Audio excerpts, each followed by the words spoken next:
गांव में अंधेरा धीरे धीरे पसर रहा था।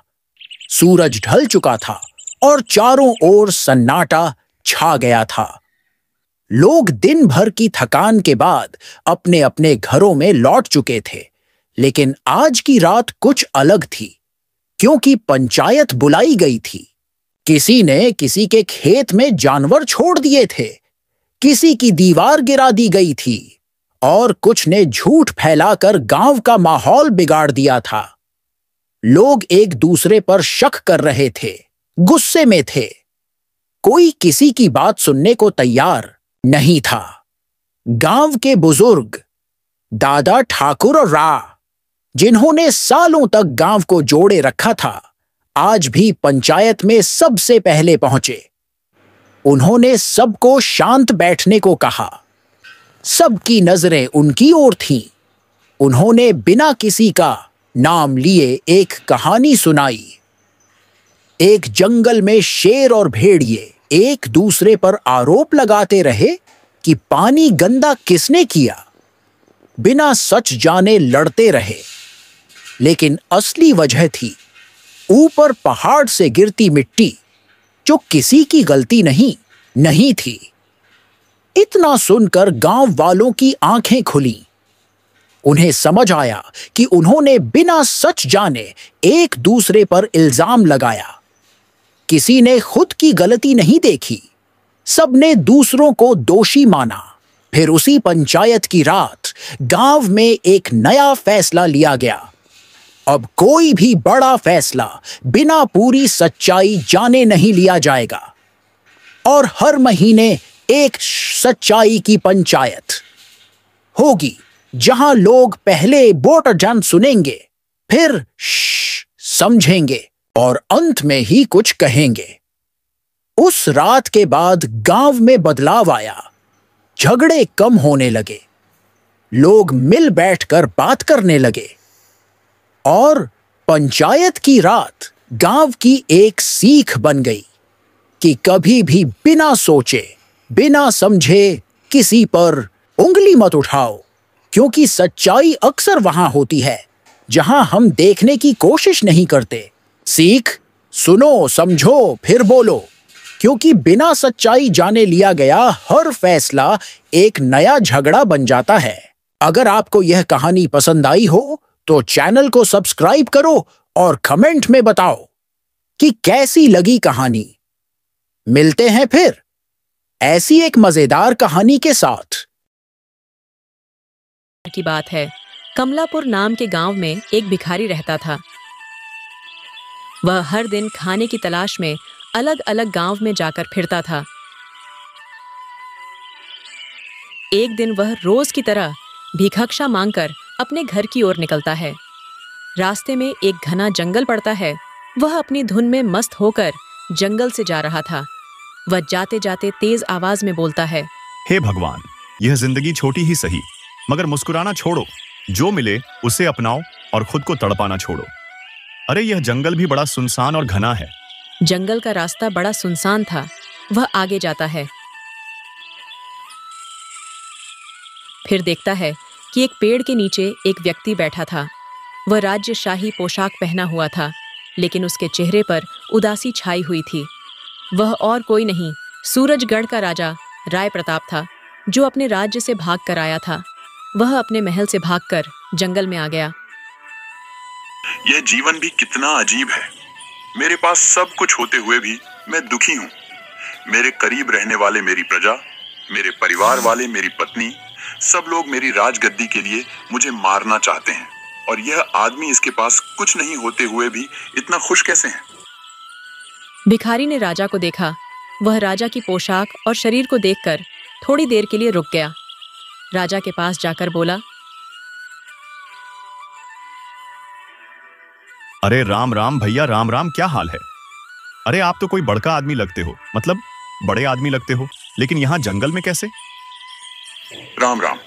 हाँ, तुम ठीक कह रहे हो, मैं बहुत बड़ा आदमी हूँ, लेकिन इस समय मैं बहुत परेशान हूँ। परेशान? अरे ये क्या होता है आपके लिए? आपके पास तो राजशाही पोशाक है, हीरे जवाहरात है, फिर आप परेशान कैसे? ये कैसे हो सकता है? देखो, मैं सूरजगढ़ का राजा हूँ, लेकिन मेरे करीब रहने वाली प्रजा और परिवार वालों ने मुझे मारने के लिए षड्यंत्र रचा है। इसीलिए मैं महल से भागकर यहाँ आ गया हूँ। अरे मेरा खुद का सगा भाई मुझे मारना चाहता है। उसने मेरे खाने में जहर मिला दिया था। अरे वह तो अच्छा हुआ कि वह खाना मेरी बिल्ली ने खा लिया था और मैं बच गया। तब से मैं समझ गया कि मेरी जान खतरे में है, इसलिए मैं महल छोड़कर यहाँ आ गया। अरे भैया, आप जैसे बड़े व्यक्ति के साथ भी ऐसा हो सकता है, ये तो हमने कभी सोचा ही नहीं। अच्छा, आप इस जंगल में कैसे रह रहे हो? मतलब कैसे चल रहा है जीवन?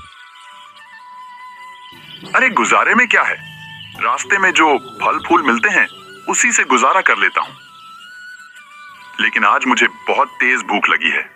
क्या तुम्हारे पास कुछ खाने के लिए है?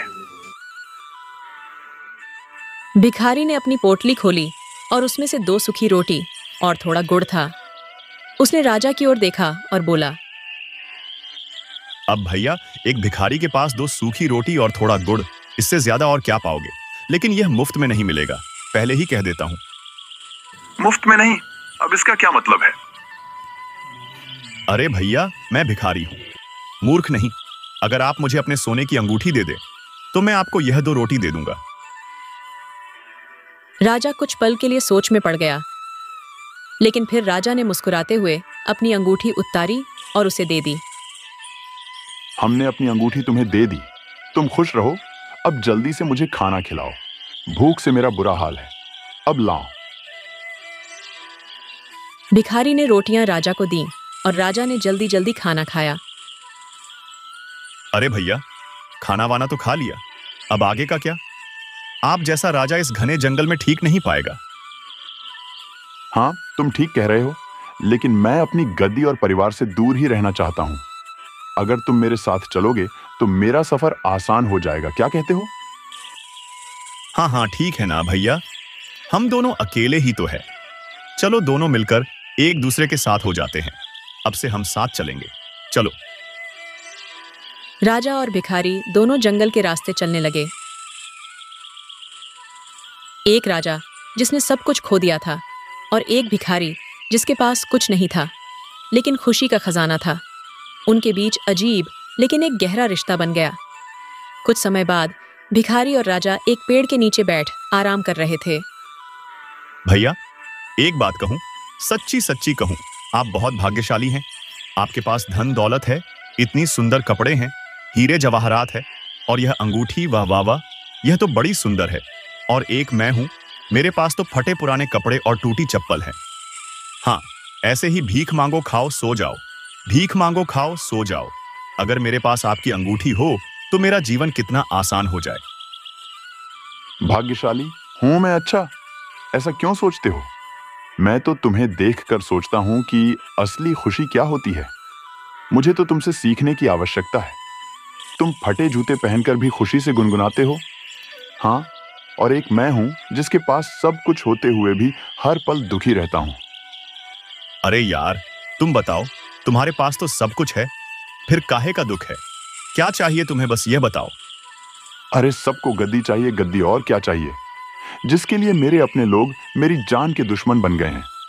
मेरा भाई राय बहादुर, जिसे मैंने हमेशा प्यार दिया, वह भी मुझे मारना चाहता है और खुद राजा बनना चाहता है, और मुझे अपने ही महल से भागना पड़ा। अरे इससे बड़ी दुख की बात और क्या हो सकती है? तुम्हें क्या लगता है जो घर से भाग जाए अपने परिवार को छोड़कर? अरे जो अपने वजूद को भी छोड़ दे, वह राजा जंगल में घूम रहा है और तुम उसे भाग्यशाली कहते हो। भिखारी ने राजा की बात ध्यान से सुनी, लेकिन भिखारी के मन में लालच बढ़ रहा था। उसने राजा को और बातें करने में उलझाए रखा। अरे भैया, ये तुम कहां उलझन भरी बातों में फंस गए? छोड़ो ये सब, जो पीछे छोड़ाए वो छोड़ाए, अब आगे बढ़ो। अब आराम कर लो, जब तक मैं यहां पहरा देता हूं, ठीक है ना? चलो आराम करो। भैया, मैंने आपके लिए खाना संभाल कर रखा था, आप यह खाना खा लीजिए और आराम कीजिए, बाकी सब मैं संभाल लूंगा। भिखारी ने अपनी पोटली में से रोटी निकाली और राजा को दे दी। भिखारी ने उसमें नींद की दवा मिला दी थी। राजा ने खाना खा लिया और थोड़ी देर में गहरी नींद में चला गया। भिखारी ने धीरे धीरे राजा के गहने उतारना शुरू किया और राजा के सारे गहने उतार लिए और वह राजा को गहरी नींद में छोड़कर वहां से चला जाता है। लेकिन उसकी खुशी ज्यादा देर ठहरी नहीं। कुछ दूरी पर 3 चोरों ने उसे देख लिया। अरे देखो देखो, ये तो कोई राजा लगता है। इस जंगल में ये अकेला क्या कर रहा है? जरूर यह अपना खजाना लेकर भागा होगा। हम इसे पकड़ लेते हैं तो सारा खजाना अपना होगा। चलो चलो। चोरों ने भिखारी को चारों तरफ से घेर लिया। भिखारी डर के मारे कांपने लगा, लेकिन उसने अपनी पहचान छुपाई रखी। अरे ओ राजा साहब, इसे घने जंगल में अकेले क्या कर रहे हो? बता दो, वरना यहाँ से जिंदा नहीं जा पाओगे। अब मैं सूरजगढ़ का राजा हूँ। मैं जंगल में अपनी शांति के लिए आया हूँ। शांति के लिए जंगल में? हाँ हाँ हाँ हाँ। अरे राजा होकर तुम अकेले कैसे हो सकते हो? तुम्हारे साथ तुम्हारे सेवक, रिश्तेदार, सेना, मंत्री, ये सब कहाँ है? तुम्हारे साथ होने चाहिए ना। यह मेरा निजी फैसला था, इसीलिए मैं अकेला हूँ और मेरे साथ कोई भी नहीं है। भिखारी ने डरते डरते अपना परिचय दिया, लेकिन चोरों को भिखारी पर शक होने लगा और वह भिखारी से पूछताछ करने लगे। आखिर में जाकर भिखारी ने डर कर सब कुछ सच सच बता दिया। चोरों को जब यह पता चला कि भिखारी ने राजा को लूट लिया है, तो सभी चोरों ने मिलकर भिखारी को बहुत मारा और भिखारी को पकड़कर राजा के पास लेकर गए। भिखारी को इतना मारने पर भिखारी को सबक मिल गया और बाद में उसने भीख मांगना भी बंद कर दिया। भिखारी बाद में ईमानदारी से काम करने लग गया। अगर आपको इसे कहानी का दूसरा भाग देखना है तो कमेंट करें। अगर आपको ये कहानी पसंद आई हो तो वीडियो को लाइक, कमेंट, शेयर करें और ऐसी ही मजेदार कहानियां देखने के लिए सब्सक्राइब करें और चैनल से जुड़े रहें।